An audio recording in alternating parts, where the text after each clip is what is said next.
Why do you understand if China looks at what our reaction was to Crimea and Russia and think those commitments are not as rock solid as you just outlined them as?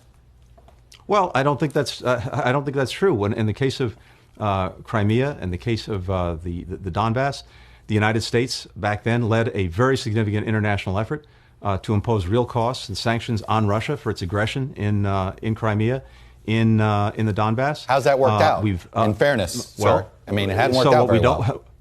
What we don't know is has this deterred Russia from doing even more? And as we speak right now, I have to tell you, we have real concerns about Russia's actions on the borders of Ukraine. There are more Russian forces massed on those borders than at any time since 2014, when Russia first invaded.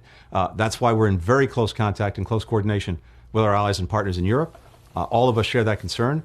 And President Biden's been very clear about this. If Russia acts recklessly or aggressively, there will be costs, there will be consequences.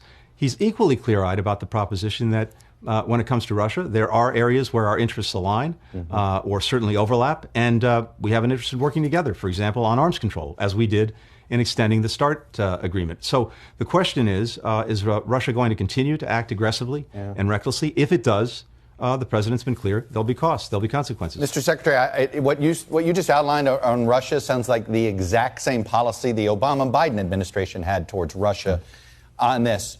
That is not positioned Russia to be better actors. That policy arguably didn't work. We're not saying that Trump's policy worked either. What do you say to that? Well, I say, first of all, we can't go back to 4 years ago or 6 years ago or 8 years ago. Pick your year. We have to deal with the world as it is now and as we anticipate it will be. What I can tell you is this. The president, before he was elected, made clear that, again, when it comes to Russia's actions, there'll be costs and consequences if it acts recklessly and aggressively. And you can hold him to that word.